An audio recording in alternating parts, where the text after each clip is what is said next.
Good to see y'all. Thank you for the intro. It's quite a bit. I'm so happy to be here. And also just to take a moment and say thank you to the whole staff. I've spoken about this all around the world. I know how hard it is to put the event together. Thank you for everything you've done. My name's Joe Toscano, and as she mentioned, I'm here to talk to you a little bit about data privacy in your investments. It's totally different than probably what you've heard anywhere else in these investment conversations. And I hope that what I do today is not educate you about how to invest, but maybe how to think about the impact of your investments. And where I will start with is a story about my background, how I came to these conclusions about data privacy, and what you're looking at today in terms of the marketplace of data, how it impacts not just the companies that you invest in, but the world that we're living in. And that's what you are really investing in, right? As mentioned, I've been all around the world. I used to work at Google. I spoke out because I felt that data was being used recklessly. And it was nothing about being evil. It was simply about a business model that was incentivized to aggregate as much as possible and use it to the best of the business's opportunities, right? That's what we're all here for. I, however, had a background in research. I had seen in an academic environment how you're supposed to have guardrails, what kind of protection should be in place, and I simply disagreed with how it was being used. So I wrote a book called Automating Humanity. I traveled the world speaking about it, and was featured in Netflix's The Social Dilemma, which has been seen by more than 500 million people across the globe. Along with that, I've heard stories all over the world about how people interpret data, how they understand how it impacts their lives, both from children through adults. And I can tell you, there's nothing I am more passionate about than to help people understand this and have better communication about how we make impact. You see, when most people don't know much about data data and privacy and how it's used to impact our psychology, a lot of people sit and they look at Google as the surveillance icon of the world. Right? When I got there, I was thrilled. I was working at the biggest data company I possibly could, and I felt we had to just stop the world, right? And we do. Walls of data impacting people, the way we change. But it's not just Google. You see, we're all familiar with surveillance cameras. That's really easy to understand how this impacts us, right? We literally see it and understand it.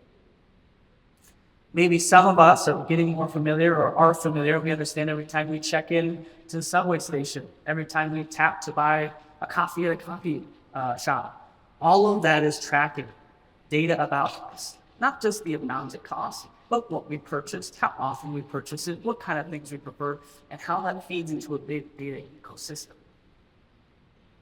Maybe you haven't considered things that are now all digitizing, such as signs in the movie theater, and how when you stand in front of it and then you walk away half an hour later getting an ad about the movie, how do they know? Did you think about the fact that maybe that's because there's a sensor behind these screens nowadays? They can track against your phone and see who's in front of it, for how long they stand, based on the position of the phone in the pocket, maybe how tall they are, what gender they may be. A lot of inferences that are coming to us. Our phones are connected too, right? Data in your thermostat, sensors that are checking for sound and ambient interactions. A Roomba, which we all thought was the stupidest machine ever created years ago, has become a big surveillance problem with the fact that we now have photos leaked to people's houses inside because there are cameras on the devices. We have rooms and homes being mapped, which maybe not so sensitive to you if you don't care so much, but definitely helps Amazon when they can see and figure out what furniture might fit your room or what things you may need to buy, right? Even if you got all the devices out of your house, though, you still have Wi-Fi. And many people don't realize that Wi-Fi is now to the point where it can also map the environments that it's sitting in. Okay. So that's why I bring these up, because when most people say, oh, you work at Google, that is the surveillance machine. The fact of the matter is, anything that we're building nowadays that is digital in some sense is connected to the internet. And so all the investments you make feed into a bigger data economy that, whether you're thinking about it or not, is there. One simple example that I bring up that maybe turns your head and says, well, I never would have assumed that's happening, is DMV, right? We all think the DMV is a government entity. Oh my God, we make the lines any shorter, can we get through here faster, can this be any more unorganized? But actually it was proven years ago that the DMV in California was selling people's data. They're making a lot of money, right? That's the core of what we do in America. We want to use assets, resources, data is a resource, to make more money, leverage more for less. This was happening in other states across the country too, though. It's not just California because they're ahead of time. It's multiple states, even states that you wouldn't consider. Now that's a government agency, but I bring that in again because think about everything that's getting connected. From your refrigerator to your car, to your toothbrush, to your dog, whatever it may be. We're all getting connected more and more to the internet. And we, and especially everyone in this room as investors, have a big responsibility to understand it because it impacts our society. That's why I call this invisible threats. Because this is all information and topics that maybe you've heard about, maybe you've considered, but ultimately you don't feel it, right? We all seen the data breaches. We maybe got a notice from our insurer. We maybe got even a, hey, we'll cover your identity theft for a year or something like that. But once it's out, right? So what do we do? Well, that's what we can do. As investors, as builders, as entrepreneurs in this room, we have the opportunity to shape that future. Now, what I want to do is walk you through a few investments. And one key thing I want you to keep in mind as I'm doing this is that data at this point in history is equivalent to money. I know what you're saying. No way, I can't buy anything with my data, right? I can't go to Target and purchase anything. Not yet, right? Maybe, but definitely data is an asset class and it trades like money. If you think about it, if you work in a data industry, you know that's true. If it weren't true, these companies would not be alive, right? How does Google make billions without charging its customers? Same with TikTok, same with YouTube, same with Facebook. We call it the attention economy. When I advise the attorneys general on the antitrust cases on Facebook and Google, what I helped them understand was a behavioral economic sense of finance that was no longer just money as money. Because what these companies have done is taking fiscal price to zero and built their own economy called the attention economy. And when you build more attention, right, you're trying to get people glued to a screen or you're trying to get more users. What they're doing by building addictions into their platform is actively and intentionally raising the price in the attention economy. And that, as I help them understand, in the antitrust level, is price gouging in a new marketplace that they've created. Okay? So data is money. Now, for those of you in the room, I know all of you are finance people, right? What would happen if your CFO, your CPA, your whoever manages your money, if you went to them and said, you want to know a certain detail about where your money is going, and they said, well, not so sure where it is. Couldn't find it, can't track it down. Okay? Why, when we change the word financial transactions to data transactions, does that just go out the window? Why is it that we can just lose data, use it as a slush fund, and not know where anything is when it is one of the most valuable assets on this planet? Not just for the fact of having a form system that accepts data in and out, but now things like training AI, the vast amount of data centers. There's so much money being put into managing, operationalizing, using, deploying data. We need to start thinking about it more as a financial asset than just a little thing that sits in a database, right? Financial impact of this. Now, this is something that at the earliest stages of this, at the startup stages, you may not have a ton of concern, right? You might be like, well, it's just a startup. There's not anything worth looking at because the state's not going to be concerned about this, or the country, not quite yet. And I'm going to sit here and tell you, I agree with you. At the earliest stages, going out and investing boatloads of money into being the most compliant, doing those things, may not be the most responsible. If it's HIPAA, if it's something that you need for financial purposes, yes, you got to get it there to get it across the line and sell the product. But for me to come out and say you need to be military grade, privacy compliant, or security compliant from day one, you'd know I'm just whole world. However, there is financial impact to be concerned, and it is something that is especially concerning as the company grows and scales.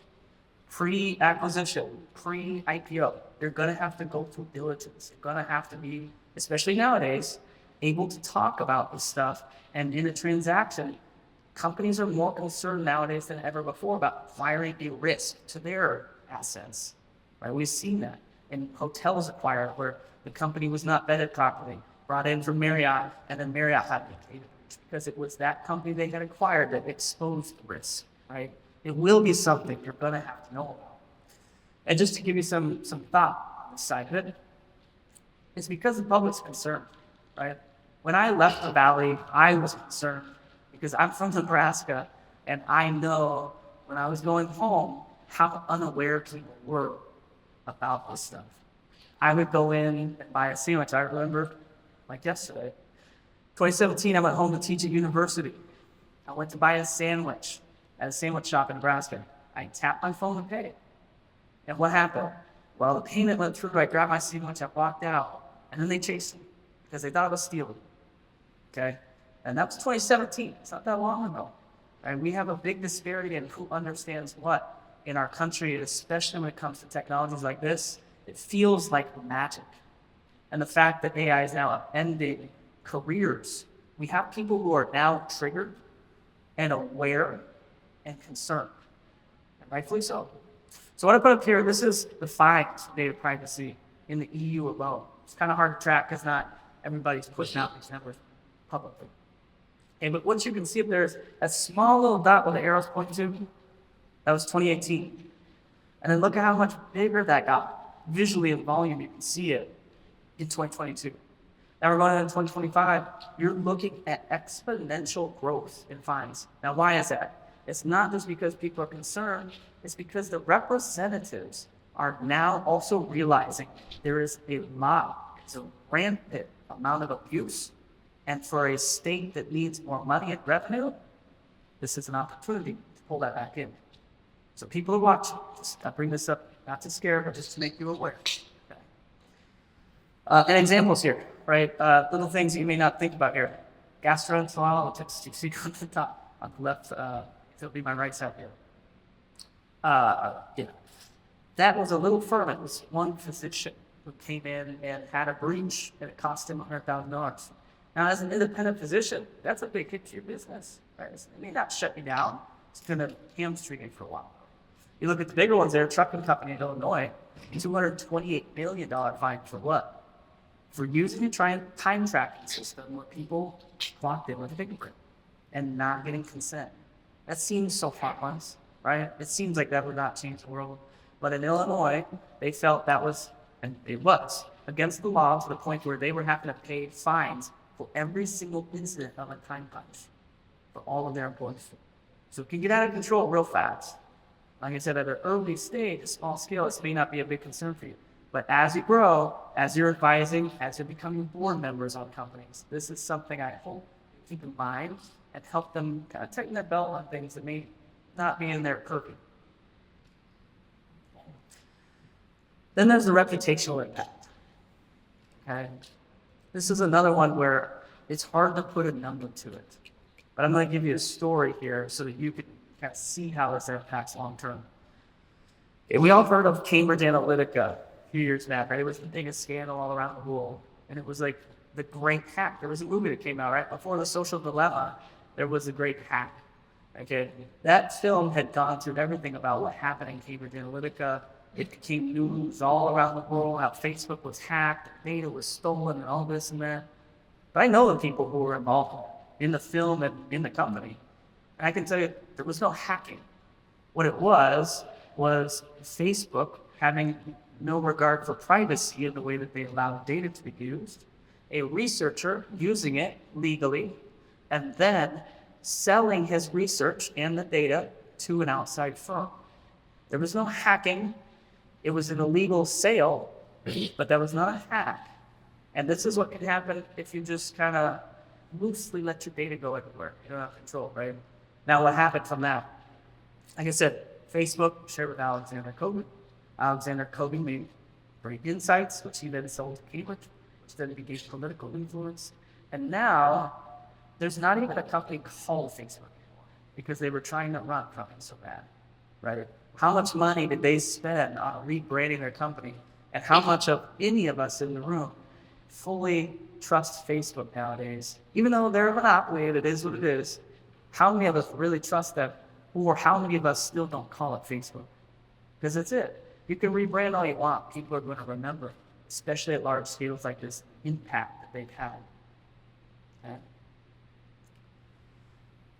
The next one I'm going to talk about is consumer trust. And this is also very important. It kind of goes with the reputation, but can be even bigger. And this gets into not just how consumers may interact with you, but could become into larger national security type conversations at a certain point too. Okay? From a consumer trust perspective, you have people that are making materials, devices, all this to try to avoid surveillance nowadays. And rightfully so. There's rampant abuse of surveillance, whether that is, that it's voter oversight and it's period trackers, or it's just simply your fridge that's understanding what's in your fridge and shipping things to you. There's surveillance everywhere, so people are rightfully concerned, right? They're making materials, trying to block cameras. They're trying to obscure it. I went to a high school full of kids who I asked them, how many of you know what a VPN is? I don't ask the same, how many of you know here what a VPN is, right? Now, secondary question, how many of you use one? Regular, probably, yes, for protection. I had 80% of the only kids doing the same. And it wasn't because they were scared. It's because they knew they had to get around their school system to get like video games during the school day. But they know how, right?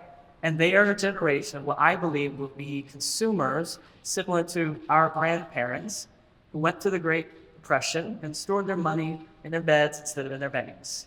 I believe by hearing all these stories, we're going to have a world where the next generation of consumers are going to be much more careful about where their data is, how it's being used, and what rights they have. Now, there's a whole other opportunity in that line of thought also. You see, when I register for something nowadays, my name is George Costanza. And my address is 1600 Pennsylvania Avenue. Because why? You have a form field, and all it's asking me is for info, and it's requiring it. But I don't even know you. I have no reason to give it to you. You don't need it yet, right? Now, this is me just having fun. But there are all tools being popped up nowadays that can allow people to obscure. Sure, it was built into Apple. I'm sure some of you know that you can give a fake email, a fake phone number. I use a service called Cloak. Now, some of you are like, well, that's not mass adoption, and you're right. It's not mass adoption yet. But as it becomes more popular, this is a way that can destroy the data that you have. Data is only valuable if you can connect things. And you can only connect things if people give you true data. You also, now at this kind of national security level, you also have full military threats nowadays where there are companies, and this may not hit all of your investments, but Facebook's definitely having this problem. Bigger platforms, especially communication platforms, are getting in where foreign nationals are injecting what we call poisonous data sets. They are falsifying information. They are poisoning the data, so it then reduces the ability of the algorithms to be accurate. Artificial intelligence is only as good as the data that we put into it.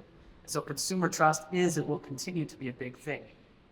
My wife is from China, and I hear so many people, I can tell you this, so many people tell me about how China is the leader in AI. And I can tell you, I've talked to her, she's been back home using the systems. The surveillance is everywhere. The people are definitely creating systems to get around it as best they can in the areas they can. But there are certain things you just can't opt out of. But we as investors and as builders have an opportunity to invest in a future that allows us to go out and make the system better over time. Because ultimately, what we're looking at, whether it's VPN, whether it's falsified data, whatever it may be, data is only as valuable as it currently exists, right? And so everybody tells me Google's got it forever. Well, we already saw the threat with OpenAI. Right? Google's already freaking out. There's potential there. There's also the fact that data expires. So if we don't keep getting it, if you don't have that consumer trust, your data will expire and your value will become less. And that is kind of where I get to it. If the data is valueless, then what you're going to do is you're going to run into a world where your business becomes less valuable as well. The acquisition's harder. And this may feel like, oh, so far out, Joe, what are you telling me about? But the fact of the matter is, all of your investments that I've heard of, you're talking about 5 and 10 year runs, right? Head away into this. Now, I'm going to give you a few stories to wrap this up and then talk to you about how I would hope you can think about your investments as assets to protect data, but also things that can grow in perpetuity because they're set up properly. That's really what you should be looking for, right? As I've gone through this journey, talk to people, I've not only come up with stories like this, I've seen children, like I'm telling you, this is potentially generational, but also just right now, that they are just destroyed because of the way these are cursing their opportunities, right? Kids go to college for 4 years, AI is totally run into the ground. You're heading into a world where people are viscerally emotional about this stuff. Right? They want to come out and want to feel safe online, but they just don't trust. And you have opportunities to build brands where people can trust. So how do we do that? Now, I don't have a bunch of slides on this side of it. I just kind of brought these up for the visuals and the storytelling there, but let me talk to you about this, okay? I spent over a decade in data privacy.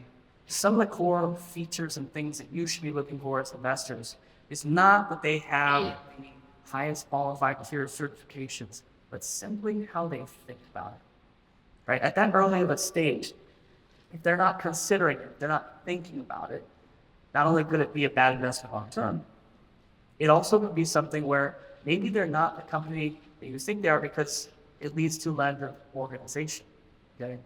Can I ask, how many people have been through like deep data privacy and security audits?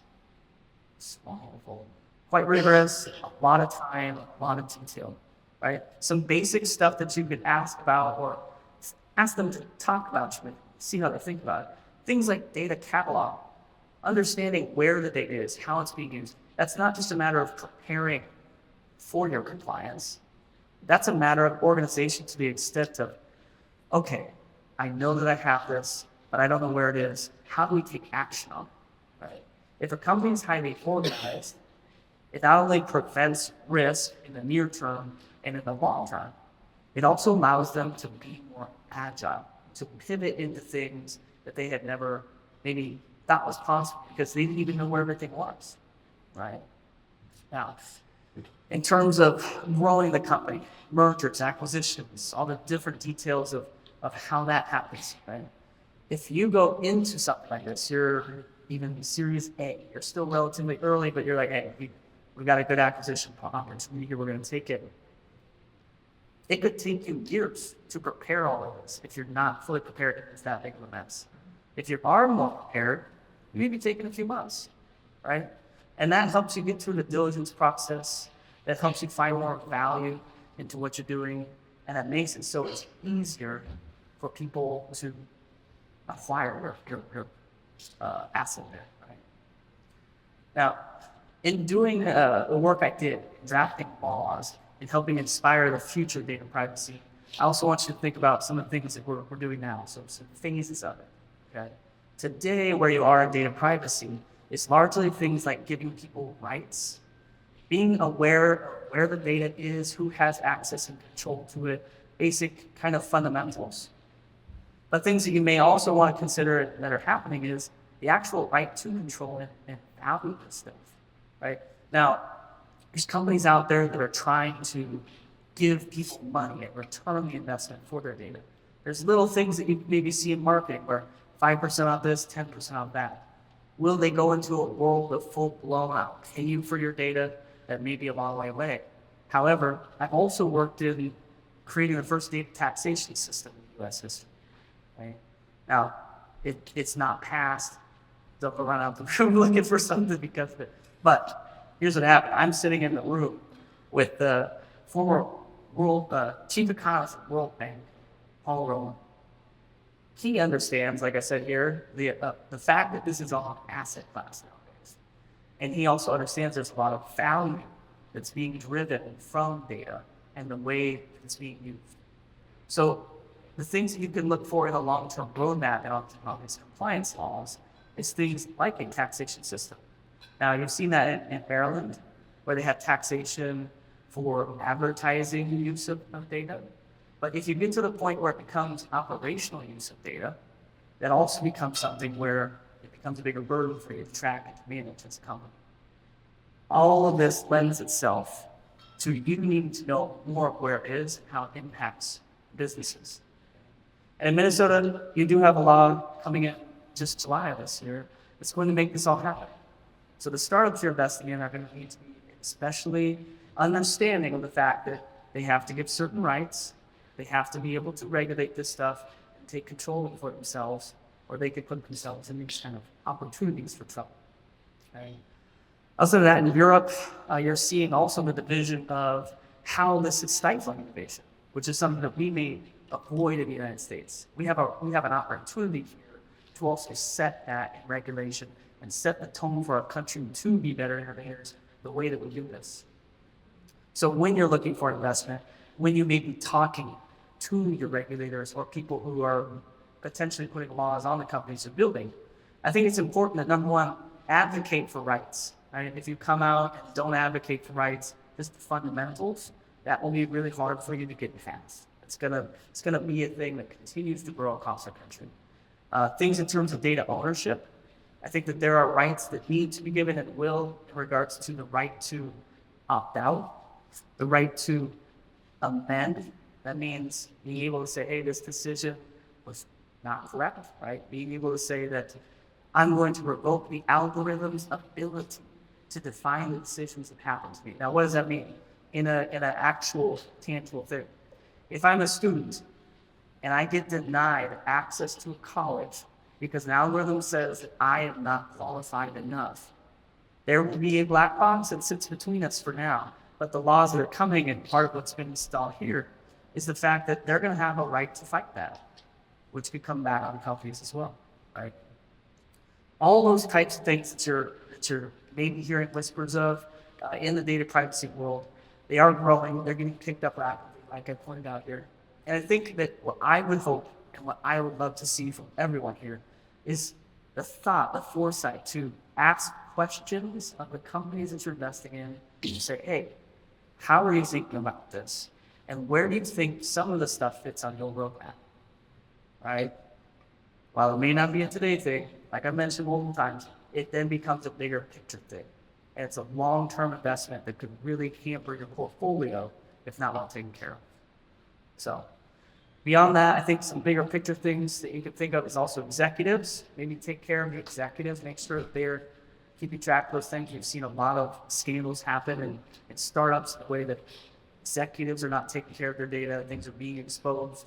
That can cause a lot of problems. And there are companies also out there now helping control that, which is a big opportunity for you as well. So with all of that, I'm going to wrap up last final minutes here with some questions if anybody has some. And I look forward to hearing what you have.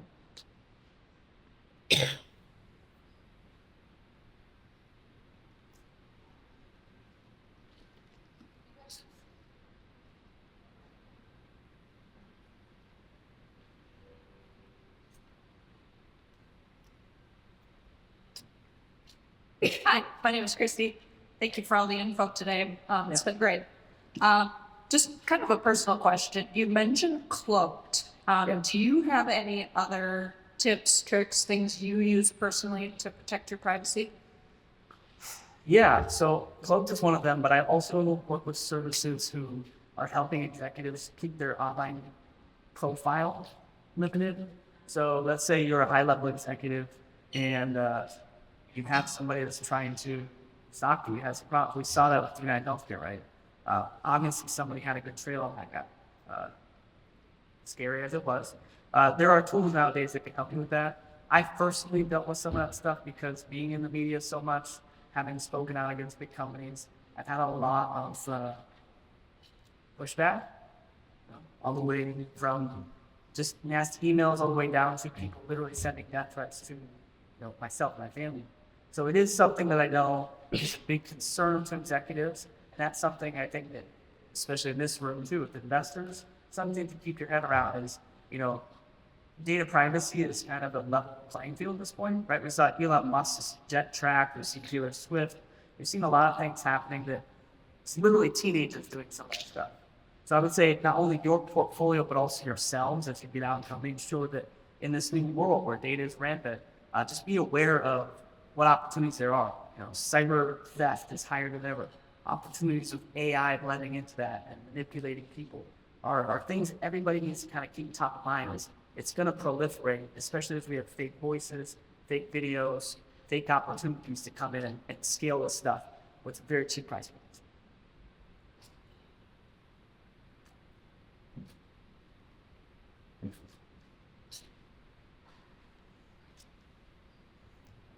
Hi, Bernstone. I appreciate your perspective in attempting to affect change at this level. I would ask, though, we have follow-on investors that, I mean, we may be able to have a substantial conversation with the founder that plants these seeds.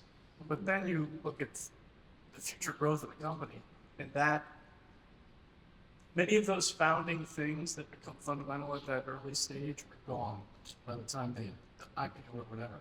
So, any recommendations on documentation or terms that we could throw into a sheet that might stick? And I know the answer to that is nothing, because nothing can survive the next round, and we can just make their own terms. So, like, give us some actionable stuff with which to do what you're proposing. Yeah. I think, like I said, it's really about getting to know their mindset around data, how they think about it, and what part of that they see as their company. So, actionable stuff. What % of their revenue model is based on data actually being sold, purchased, or licensed to make sense? If you have that, that's something that you need to pay on high alert, because that will lead to California has sales. What's the exact word for that? California has a clause around the abuse of data being used for sales, right? And many are then repeating beyond that. So I think if you have one that sells data, licenses it, or otherwise leverages it as an asset for their business, that is not just like a form workflow or something like that, that can be very large. You have the AI laws that are coming out now too, where data needs to be more inspected. You guys in Minnesota have the right to disclose all third parties, which is also another area where, like, that's a lot of work. Your downstream third parties is not just who you're using as vendors, but who they're using as vendors. And it becomes a big mess of, like, the data flows, right? So early stage, right? That's not as big of a deal, but having conversations so you can understand the founder and understand, like, how their head hits around it, I think it's pretty important at that stage, because you're right, they're running fast. Things will get trampled. You'll literally throw away certain systems. And it is the principles of the founders that you're investing in that's going to take them from where you put money in to where they can acquire it. I really don't think the Europeans have solved it. I hope we don't follow prescriptively what they've done. I actually think it does stifle innovation. I'm very pro use of data, but pro safe use of data.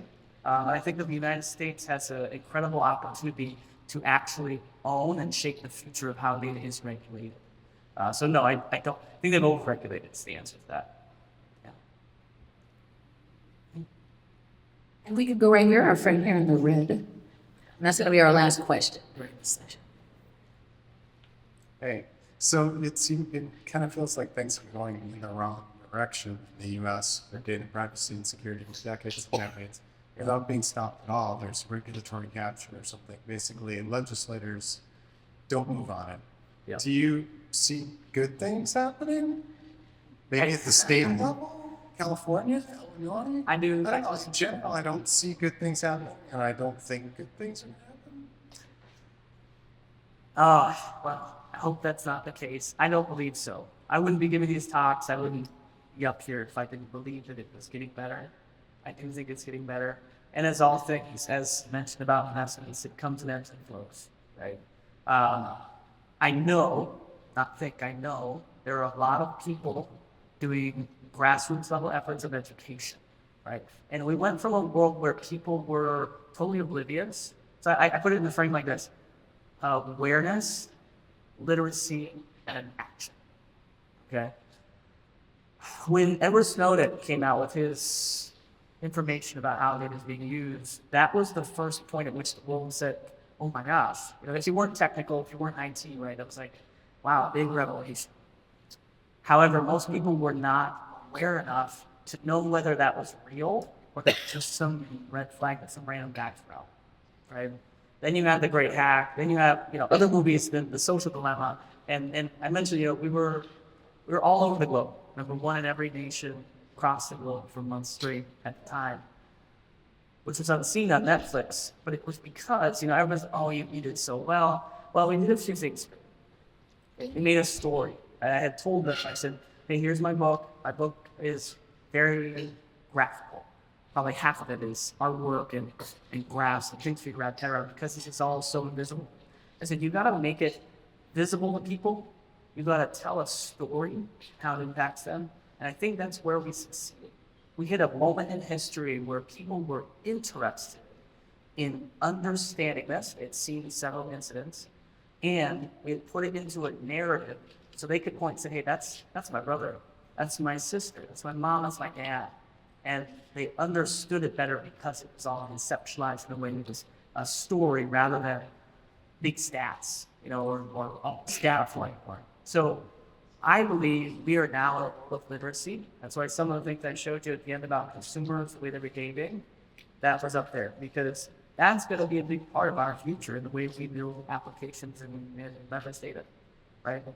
So I think it's number one, it's a generational change of literacy and action. Number two, there are a lot of tools popping up that are becoming privacy protecting and gaining traction. There's example, a tool called Plausible that is nowhere near the size of Google Analytics at this point in history, but simply by being a tool that offered privacy protecting analytics took off wildly because they were the only tool to do that. And there is now a whole world of consumers and businesses that are looking for tools like that to go and install into their operations. Not only because it's default, you're compliant, right? So you don't even have to think about something, 100%. But also number two, because they want to do better. And I think that's the future generation of tech. And we're seeing that. We're seeing people get off of some of these big monster social media platforms, find their own ways, sometimes just getting down into their communities again and getting face to face instead of this big global thing. So I'm a big believer that it is getting better and will continue to get better. I came here today to show you this, and I hope that it doesn't leave you hopeless. What I hope is actually what you saw. There is an opportunity in the investing world to help make change, right? If anything, that feeling that you just felt there of, oh my gosh, that's what the world has been feeling. And you have an opportunity to capture that feeling in the right products. I'm not saying go buy and just throw money into everything privacy, but in the right investments to leverage that to grow something that will catch a wave that is just now taking off, right? 5-10 year runways. That's what we're looking at here in all these investments. Think about it that way, right? You can help invest and build the future. And if there's anything I've seen over the last 10 years in drafting laws, helping enforce things, building tools, it is that. I believe there is a lack of opportunity in these types of tools in regards to investment capital coming in because it is not understood.